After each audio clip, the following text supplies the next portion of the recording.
la plus ancienne de France, les carreaux. Alors, je vous propose maintenant de découvrir l'une des stations de ce grand massif, la plus ancienne de France, les carreaux. Les touristes y sont très nombreux en haute saison et il faut dire que tout est fait pour les accueillir. Préparation des pistes, des remontées mécaniques, toute une population s'active en coulisses, comme nous le montrent Yves Le Bacon et Simon Humblot.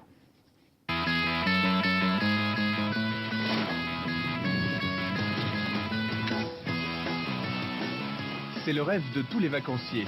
De la neige, beaucoup de neige. Du soleil, beaucoup de soleil.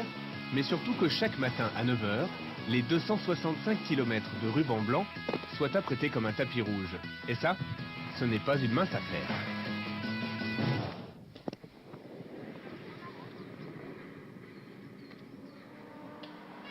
La journée commence toujours par le même rituel. Mettre en route la télécabine de la Quédeuse, qui fait le lien entre le village et le domaine skiable des Carreaux d'Arrache.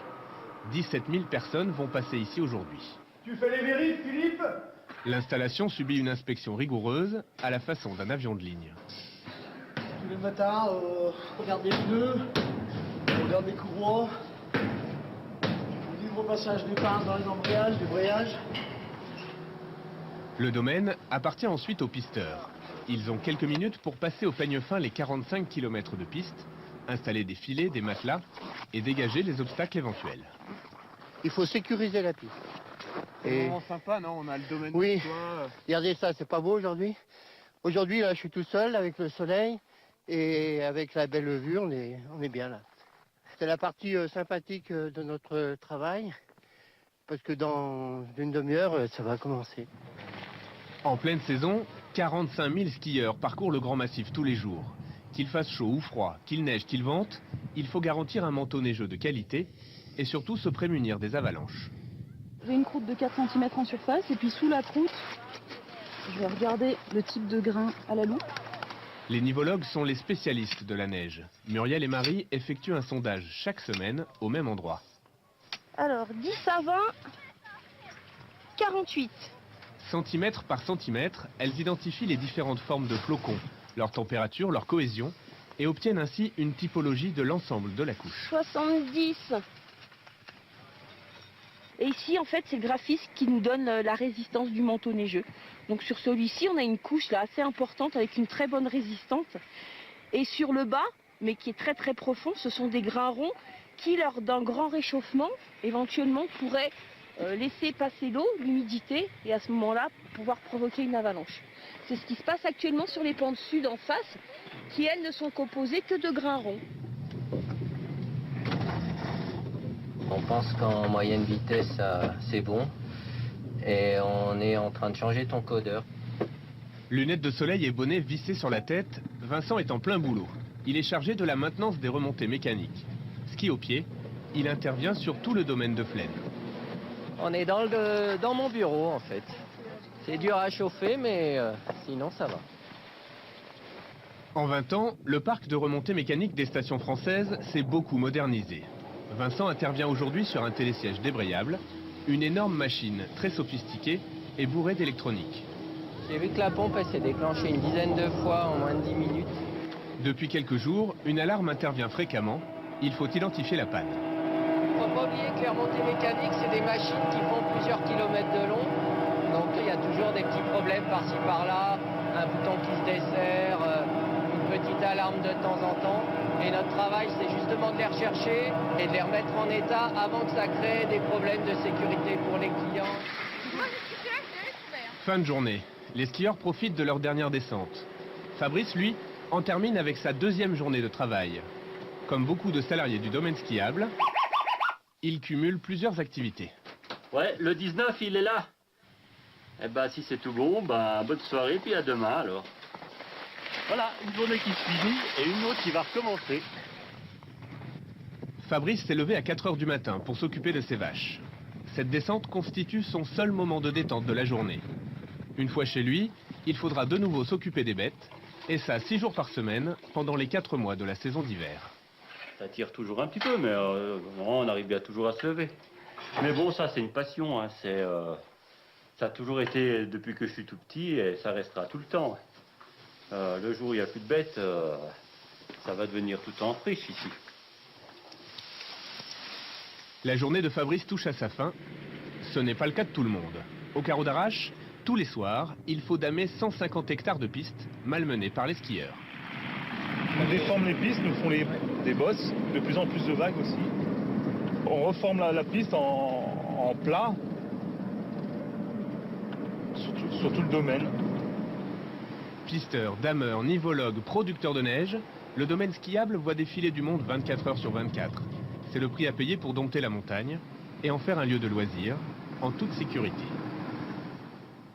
Et voici maintenant une autre station.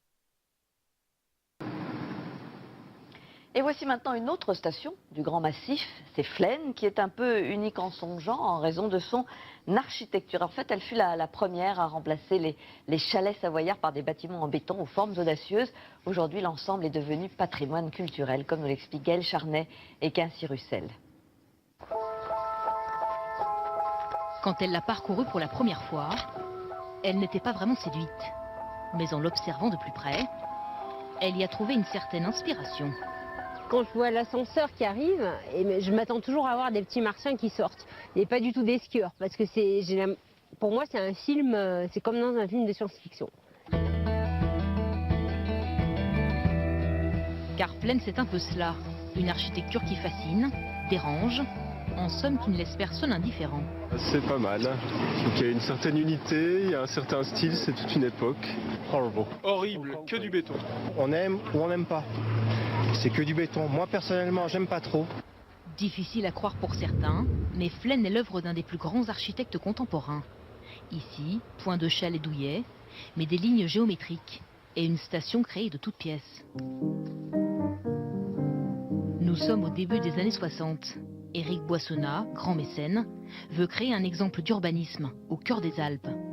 Il fait appel à Marcel Breuer, célèbre pour ses réalisations contemporaines, qui fera de ce cirque de calcaire une station d'avant-garde.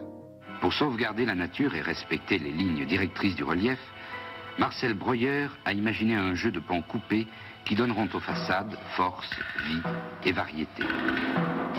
Et cette architecture est vraiment environnementale puisqu'il va puiser les matériaux localement. Le sable, les pierres qu'il utilise sont des matériaux qui viennent de la vallée du Gifre en fait. La préfabrication se fait en bas dans la vallée et il apporte vraiment une solution technique qui résiste. 40 ans plus tard, quand on voit la qualité du béton, c'est extraordinaire. La station ouvre ses portes en 68. Son centre, libéré des voitures, et son concept ski au pied sont à l'époque révolutionnaires. Les premiers skieurs découvrent aussi une des plus belles vues sur le Mont Blanc. Mais plus que cela encore, ses créateurs en ont fait un lieu d'innovation technologique. Eh bien voilà, nous sommes dans la chaufferie construite en 1968 pour chauffer l'ensemble de la station. À l'époque, c'était révolutionnaire puisqu'elle est alimentée par du gaz. Et vous voyez les vitres donc voulues par l'architecte qui permettaient au public de voir l'installation. Une chaufferie non polluante, les premiers canons à neige et des ascenseurs pour transporter les skieurs. L'autre innovation, elle se trouve 3 étages sous terre. Les créateurs de la station ont imaginé enterrer toute la machinerie et tous les contrepoids. Donc on va y aller. Des kilomètres de galeries creusées dans la roche. Et là, une galerie technique qui traverse toute la station. C'était la première fois que l'on enterrait tous les réseaux de manière à tout mettre à l'abri. Pour Marcel Breuer, l'architecte, la station devait être un modèle de développement durable. Bonjour, entrez. Entre Flaine et la famille Clavel, c'est une longue histoire. Une histoire qui dure depuis 3 générations. Notre appartement familial, qu'on a eu la chance d'acquérir avec mon épouse il y a maintenant à peu près 2-3 ans. Pour s'être habitué, la station n'a pas pris une ride. Elle a été très avant-gardiste il y a 40 ans, et ce qui fait qu'aujourd'hui elle est terriblement contemporaine. Cette ville à la montagne, elle répond totalement à ce que le skieur aujourd'hui, skieur moderne, attend. Parmi les skieurs, on trouve aussi quelques vedettes. Picasso, Vasarely ou Dubuffet, les pieds dans la neige. Éric et Sylvie Boissonnat, les mécènes, voulaient faire de Flaine un musée à ciel ouvert, où l'art et la culture seraient accessibles à tous. Voilà, donc là nous rentrons, nous sommes à l'auditorium. C'est une salle de concert de 500 places. À chaque saison, ses concerts, ses académies de musique et ses expositions.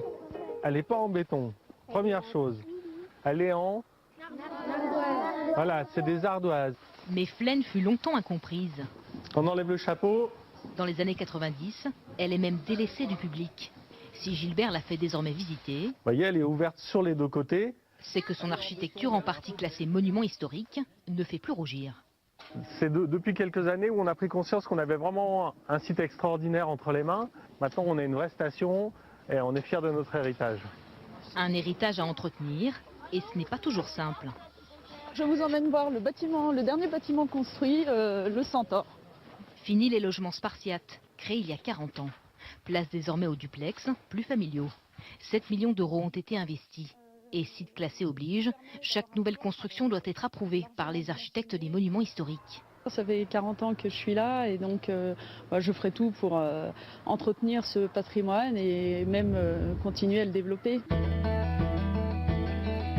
Un défi pour ces passionnés, préserver une station où le temps s'est arrêté, mais aussi l'adapter aux skieurs du XXIe siècle. Et c'est la fin de ce zoom sur le Grand Massif en Haute-Savoie. La semaine prochaine, nous partirons pour les Pays de la Loire, visiter Saumur. Alors vous n'oubliez pas, dès 18h, 7 à 8, présenté par Harry Roselmack, et je vous retrouve juste après à 20h. Je vous souhaite une très bonne après-midi sur TF1. À tout à l'heure.